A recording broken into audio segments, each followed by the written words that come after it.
নমস্কার বন্ধুরা, আজকে একটা নতুন রেসিপির সাথে হাজির হয়েছি। আজকে করব দারুণ সুস্বাদু সিমুইয়ের পায়েস। তো আমি কিভাবে ও কী পদ্ধতিতে করি দেখা যাক। দেখুন, আমি প্রথমে একটা কড়া বসিয়ে নেব। কড়াটা খুব ভালোভাবে গরম হয়ে এলে তাতে আমি বড় চামচের 1 চামচ ঘি দিয়ে দেবো। এখানে ঘিটা গলে আসার পরে এখানে আমি কিশমিশ ও কাজু বাদামগুলো ভেজে নেব। এখানে আমি 7-8টা মতো কাজু ও 10-12টা মতো কিশমিশ নিয়ে নিয়েছি। আপনারা আপনাদের পছন্দ মতো কাজু কিশমিশ নিতে পারেন। এখানে গ্যাসের আঁচটাকে মিডিয়ামে দিয়ে আমি ঠিক হালকা লালচে লালচে করে ভেজে নেব। কাজু বাদামগুলো হালকা যখন ভাজা হয়ে যাবে এর ভেতরে কাঁচা সিমুই দিয়ে দেবো। আমি ছোটো বাটির 1 বাটি কাঁচা সিমুই নিয়েছি।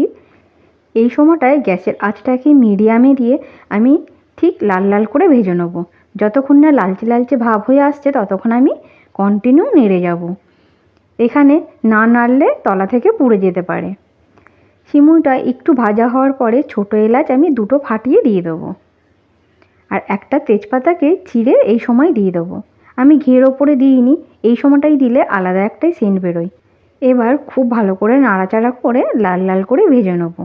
দেখুন, এখানে ঠিক এইভাবেই লাল লাল করে ভেজে নেবো আমি। লাল লাল করে ভাজা হয়ে গেলে আমি আগে থেকে 500 দুধ জাল দিয়ে রেখে দিয়েছিলাম। এটা যেহেতু গরুর দুধ তার জন্য আমি একবার আগে থেকেই জাল দিয়ে রেখেছি। আপনারা চাইলে যে কোনো প্যাকেটের দুধ কাঁচাই ব্যবহার করতে পারেন। তো এবার আমি দুধটাকে দিয়ে দেবো সিমুইয়ের মধ্যে। বন্ধুরা, এরকম যদি রুটির সাথে বা এমনি সন্ধ্যাবেলায় খাওয়া যেতে পারে তাহলে কিন্তু দারুণ মজা হয়। একবারটি এই পদ্ধতিতে করবেন সিমুই, দেখবেন খেতে লাগে অসাধারণ। এবার আমি ফুটতে দেবো। এই সময়টায় গ্যাসের আঁচটাকে হাই ফ্লেমে দিয়ে দুধটা যখন ফুটে আসবে তখন আমি খুব ভালো করে ঘেঁটে দেবো, নাহলে ডেলা ডেলা পাকিয়ে যাবে সিমুইগুলো।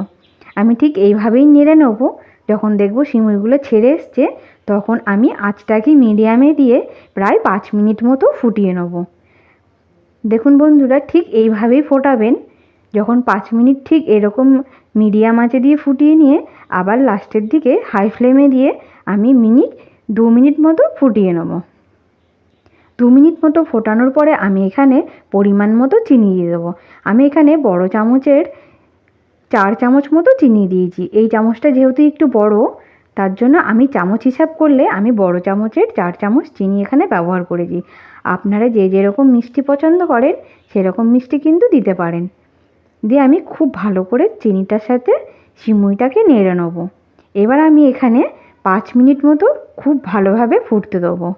5 মিনিট যখন ফুটে আসবে তখন আমি নামিয়ে নেব। দেখুন বন্ধুরা, ঠিক এইভাবে ফুটিয়ে অনবরত নাড়তে হবে, নালে কিন্তু দুধটা কড়াইতে লেগে যেতে পারে। এই সময় গ্যাসের আঁচটাকে আমি বন্ধ করে দেবো। দেখুন বন্ধুরা, দেখতে কতটা সুন্দর হয়েছে, খেতেও হয়েছিল দুর্দান্ত। এবার আমি একটা পাত্রে ঢেলে নেব। পাত্রে ঢালা হয়ে গেলে ওপরের দিকে আমি সামান্য একটু ঘি ব্যবহার করব। এতে দারুণ একটা সুগন্ধ বেরোয়, খেতেও হয় দারুণ। বন্ধুরা, আমার রেসিপিটি কেমন লাগলো অবশ্যই কিন্তু কমেন্ট করে জানাবেন। ভালো লাগলে লাইক শেয়ার সাবস্ক্রাইব করে আমার পাশে থাকবেন।